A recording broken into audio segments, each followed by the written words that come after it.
మనోజ్ అయితే డైరెక్ట్గా అక్రమాలు జరుగుతున్నాయి అక్కడ స్టేట్మెంట్ ఇచ్చాడు కదా, సో అదేనా కారణం ఈ ఇష్యూస్ అంతటికి? అక్రమాలను బయట పెడితే ఇలా దాడి చేస్తారా అంటున్నారు, దాని మీద ఏమన్నా? They can do it. Today Telugu రాష్ట్రాల్లో Mohan Babu university is one of the most prestigious university. భారతదేశంలో ఐఐటీస్ని ఛాలెంజ్ చేసాం మనం మోహన్ బాబు యూనివర్సిటీ. రెండు రాష్ట్రాల్లోనూ మోహన్ బాబు యూనివర్సిటీ లాస్ట్ 3 yearsగా హైయెస్ట్ పే ప్యాకేజ్ ఒక స్టూడెంట్కి 75 లక్షలు 60 లక్షలు. ఒక మామూలు ఫార్మర్ డాటర్ కూలి పని చేసుకునే ఒక ఫ్యామిలీ నుంచి వచ్చి 45 లక్షల రూపాయల జీతం సంవత్సరానికి అనేది ఆ ఘనత మోహన్ బాబు యూనివర్సిటీకి ఉంది. అండ్ త్వరలో అనౌన్స్ చేస్తాం. భారతదేశం ఎన్నో సంవత్సరాల నుంచి ఫారిన్ యూనివర్సిటీస్ ఇండియాకి తీసుకురావాలని ప్రయత్నిస్తుంది.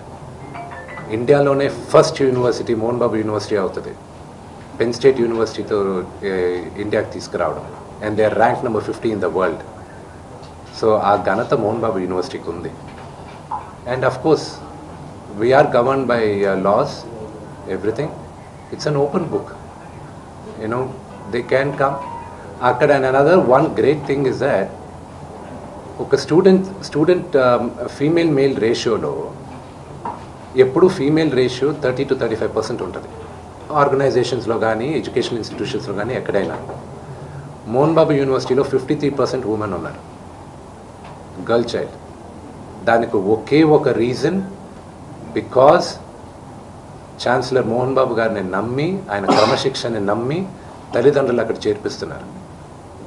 సో అది మాకు దేవాలయం, యూనో, అది మా గుడి. గుడి గురించి తప్పుగా మాట్లాడితే అది దట్స్ నాట్ రైట్. రెండు వైపుల నుంచి ఎఫ్ఐఆర్ అయ్యారు సార్, రెండు వైపుల నుంచి ఎఫ్ఐఆర్ అయ్యాయి. తమ్ముడైతే నాన్నకు పోలీసులు సపోర్ట్ చేస్తున్నారు, నాన్న అయితే ఇంకా రాజకీయ నాయకుడు ఒత్తిళ్ల మీద పోలీసులు పనిచేస్తున్నారు. ఈ సమస్య పరిష్కారం సార్ లీగల్ ఏమండి? ఒక నిమిషం, అది మీరు అన్న దాంట్లో కొంతవరకు సెకండ్ పాయింట్లో న్యాయం ఉంది. అది ఇప్పుడు బయట చెప్పుకోవట్లేదు, ఎందుకంటే అది పొలిటికల్గా ఒక అన్నెసెసరీ ఇది ఉంది. అది మెల్లగా మేము మాట్లాడుతాం. ఫ్యామిలీ రిజాల్వ్ చేసుకోవాలి, family will resolve it. Vishnu గారు, మనోజ్లో ఈ మార్పు ఎక్కడి నుంచి వచ్చింది? ఒక అన్నగా ఇది కరెక్ట్ కాదు అని మీరు కుటుంబంలోని సమస్యను పరిష్కరించుకునే ప్రయత్నం ఏమైనా చేశారా, లేకపోతే మనోజ్ ఒంటరినే చేయాలని అనుకున్నారా? సారీ,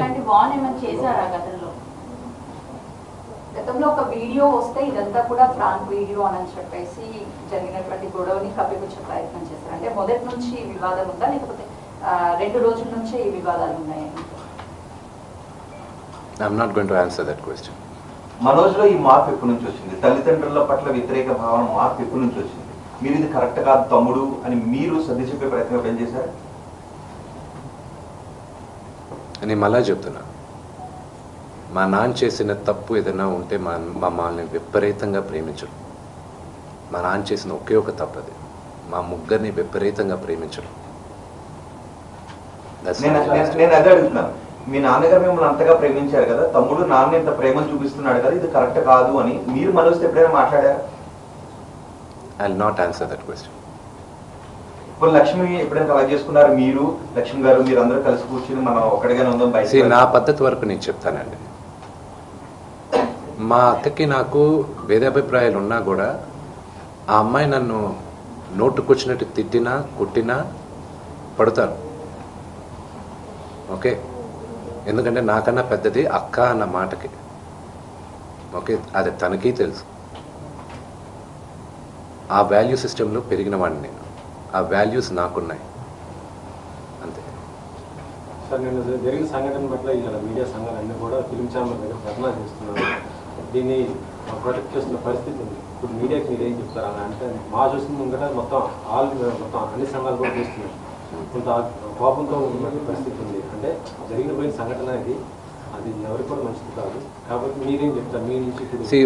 మళ్ళీ నేను ముందు చెప్పేది ఏంటంటే, మీడియాకి నా ప్రేయర్ ఒకటే, యూనో, అది జరిగింది ఉద్దేశపూర్వకంగా జరగలేదు. అది you should understand the situation first. అక్కడ టోటల్ వీడియో ఒకసారి చూడండి, మీ మీడియా వాళ్ళే తీసిన వీడియో. ఆయన ఫస్ట్ వచ్చిన సిచ్యువేషన్ చూడండి. ఆయన రిక్వెస్ట్తో చేతులు జోడించి ముందుకు వస్తూ ఉన్నారు. ఆయన ముందు మొహం మీద ఎవరో ఒకరు టక్కని మైక్ పెట్టారు. ఆల్రెడీ అక్కడ ఇల్లు గేటు పగలగొట్టి లోపలికి కొంతమంది వస్తే ఆయన యాంగర్లో ముందుకు వస్తున్నారు, ఎవడన్నా ఇంట్లోకి వచ్చింది అని. ఆ ఇంట్లోకి వచ్చినప్పుడు మీ ఇంట్లో కూడా I last you the same question, మీ ఇంటికి కూడా మీ మీడియా వాళ్ళు దూసుకొని వస్తే యూ డోంట్ నో, ఒక 20 మంది 30 మంది బయట వాళ్ళు యూనో గుండాల్లాగా లోపలికి వచ్చి వాళ్ళతో సహా మీడియా వాళ్ళు వస్తే ఎవరు అనుకోవాలి. సో ఆ హీట్ ఆఫ్ ద మూమెంట్లో జరిగిన ఒక చిన్న అన్ఫార్చునేట్ ఇన్సిడెంట్ కానీ ఇన్ని సంవత్సరాల్లో ఎప్పుడైనా మీడియా పైకి ఏదైనా జరిగింది? ఇది 3వ తరం, మీరందరూ కూడా 3వ తరం, third generation of the 4th generation. మా ఫాదర్తో మీరందరూ తెలిసింది. ఎప్పుడైనా ఇలా జరిగిందా? కానీ ఎప్పుడూ మీడియా, ఎప్పుడు నేను చెప్తున్నా, నీ పుట్టి పెరిగింది ఫిల్మ్ ఇండస్ట్రీలో, ఎప్పుడూ జర్నలిజం ఆ 5-10% హద్దు మీరేది ఎప్పుడూ నేను చూడలేదండి. నేను పెరిగింది ఈ వాతావరణంలోనే, కానీ ఇట్స్ అన్ఫార్చునేట్ ఆ 5-10% is going out of control. But it's a very unfortunate incident to the entire media fraternity. It is unfortunate what happened. It is not directed at the media at all. ఎక్కడికి లేదు, ఆయన వాళ్ళ family మెంబర్స్తో మాట్లాడడం జరిగింది, వాళ్ళతో మేము టచ్లో ఉన్నాం.